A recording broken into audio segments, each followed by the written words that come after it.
स्वागत है आपका हिंदी स्पेस चैनल की कंपैरिजन सीरीज के एक नए वीडियो में। आज के इस वीडियो में हम इसरो के अब तक के बनाए गए सबसे heavy launch vehicle GSLV Mk3 और चाइनीज नेशनल स्पेस एजेंसी के लॉन्ग मार्च 3B रॉकेट की कंपैरिजन करेंगे।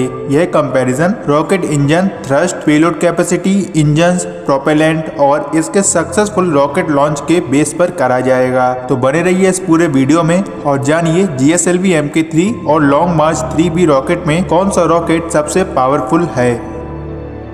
सबसे पहले जान लेते हैं इसरो के GSLV Mk3 रॉकेट के बारे में।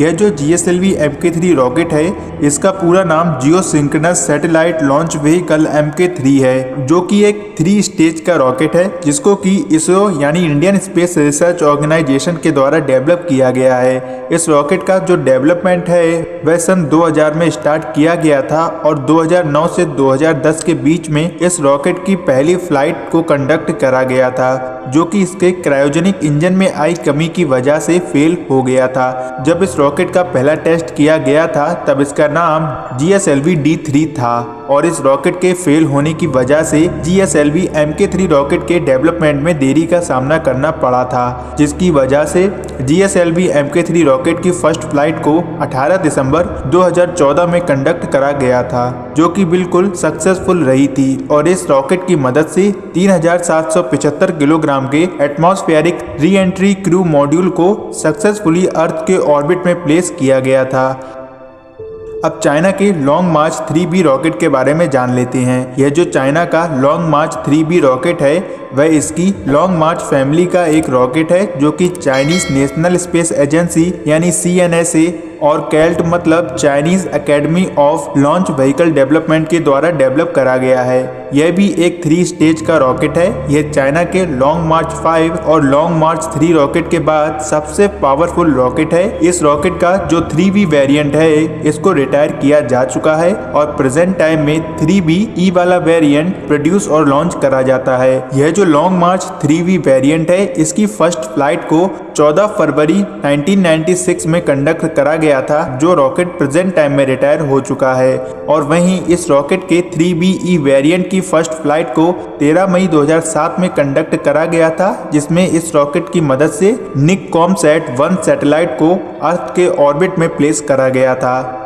भारत के GSLV Mk3 रॉकेट को एक मीडियम लिफ्ट लॉन्च व्हीकल की कैटेगरी में रखा जाता है, जिस पूरे रॉकेट का मास लगभग 640 टन का है और इसकी ऊंचाई 43.4 मीटर्स की है और इसका डायामीटर 4 मीटर का है। इस रॉकेट की फर्स्ट स्टेज के साथ दो 25 मीटर्स की ऊंचाई के S200 बूस्टर्स का यूज किया जाता है, जिनका डायामीटर 3.2 मीटर का होता है और इन रॉकेट बूस्टर्स का एम्प्टी वेट 31 टन का है और इसमें 205 टन का सॉलिड प्रोपेलेंट यूज किया जाता है। तो इन S200 बूस्टर्स का टोटल मास 236 टन का होता है। इस बूस्टर में प्रोपेलेंट के रूप में HTPB मतलब हाइड्रोक्सी टर्मिनेटेड पॉलीब्यूटाडाइन का यूज करा जाता है, जिनकी मदद से 5184 किलो न्यूटन का थ्रस्ट जनरेट किया जाता है और यह रॉकेट बूस्टर्स लगभग 128 सेकेंड तक बर्न होते हैं।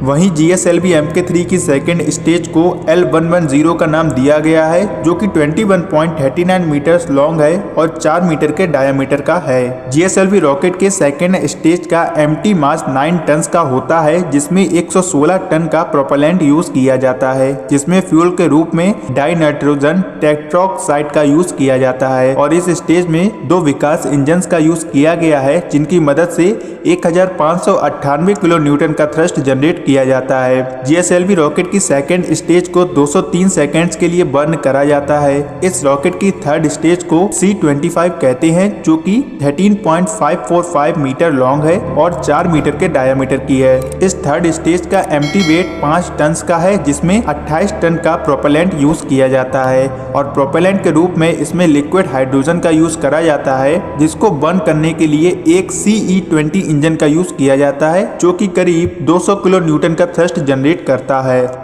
अब बात करते हैं चाइना के लॉन्ग मार्च 3BE रॉकेट की। चाइना का लॉन्ग मार्च 3BE रॉकेट भी एक मीडियम लिफ्ट कैरियर रॉकेट है जिसका मास 460 टन का है, जिसको कि सैटेलाइट्स को जियो स्टेशनरी ऑर्बिट में प्लेस करने के लिए यूज किया जाता है। इस 3BE रॉकेट में 4 बूस्टर्स का यूज किया जाता है जिनकी लंबाई 16.1 मीटर की होती है और डायामीटर 2.25 मीटर्स का होता है। इन बूस्टर्स में एक YF-25 इंजन का यूज किया जाता है जिनकी मदद से 740.4 किलो न्यूटन का थ्रस्ट जनरेट किया जाता है।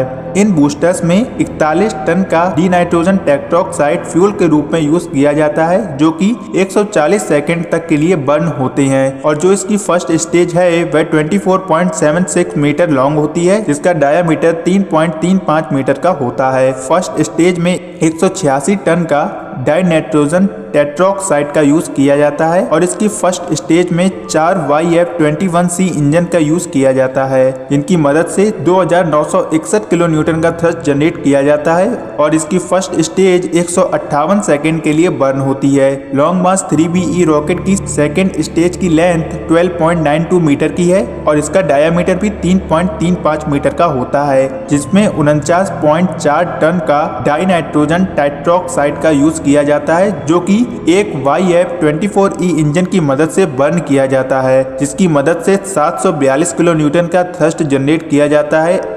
लॉन्ग मार्च 3BE रॉकेट की थर्ड स्टेज 12.38 मीटर लॉन्ग होती है जिसमें कि 18.2 टन के लिक्विड हाइड्रोजन फ्यूल को बर्न करने के लिए 2 YF-25 इंजन्स का यूज किया जाता है जिसकी मदद से 167.17 किलो न्यूटन का थ्रस्ट जनरेट किया जाता है। चाइना के लॉन्ग मार्च 3BE रॉकेट की पर लॉन्च कॉस्ट लगभग $70 मिलियन की है और वहीं GSLV Mk3 की पर लॉन्च कॉस्ट मात्र $51 मिलियन की है।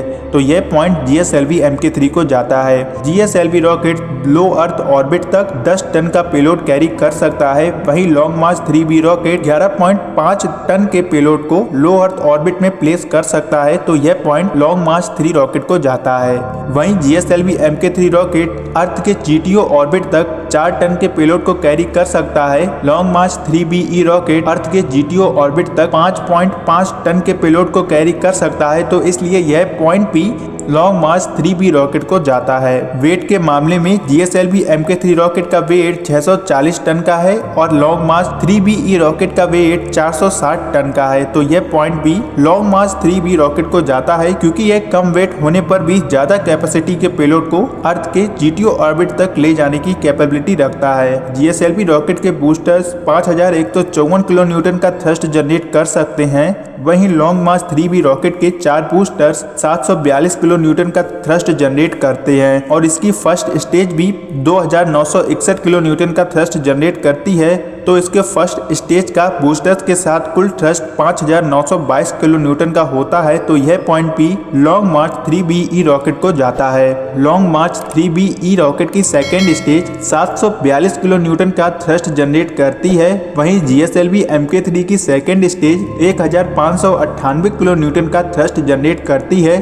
तो यह पॉइंट जाता है GSLV Mk3 को। लॉन्ग मार्च 3BE रॉकेट की थर्ड स्टेज 167 किलो न्यूटन का थ्रस्ट जनरेट कर सकती है। तो वहीं GSLV Mk3 रॉकेट की थर्ड स्टेज 200 किलो न्यूटन का थ्रस्ट जनरेट कर सकती है। तो यह पॉइंट भी जाता है GSLV Mk3 रॉकेट को। GSLV Mk3 का सक्सेस लॉन्च रेट 100% का है। वहीं लॉन्ग मार्च 3BE रॉकेट का सक्सेस लॉन्च रेट 94% का है। हालांकि GSLV Mk3 ने अभी मात्र 4 लॉन्च को ही पूरा किया है, लेकिन सक्सेस रेट 100% होने की वजह से यह पॉइंट भी GSLV Mk3 को जाता है। तो फाइनल स्कोर GSLV Mk3 = 4 और लॉन्ग मार्च 3B रॉकेट = 4 होता है। इससे यह कंक्लूजन निकलता है कि GSLV Mk3 और लॉन्ग मार्च 3BE रॉकेट अपनी अपनी जगह पर बेस्ट परफॉर्मेंस देते हैं और ये डिफरेंट टाइप्स के पेलोड को डिफरेंट टाइप के ऑर्बिट्स में प्लेस कर सकते हैं। तो यह दोनों ही रॉकेट भारत और चाइना के लिए बहुत इंपॉर्टेंट है।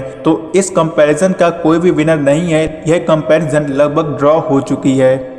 तो आज के इस कंपैरिजन सीरीज के वीडियो में बस इतना ही। आशा करते हैं आपको यह वीडियो पसंद आई होगी। अगर आपको यह वीडियो इन्फॉर्मेटिव लगी हो तो इस वीडियो को लाइक और शेयर करने के साथ साथ हिंदी स्पेस चैनल को सब्सक्राइब कीजिए ऐसे ही और वीडियोस को देखने के लिए। तो मिलते हैं अगले वीडियो में, तब तक के लिए जय हिंद जय भारत।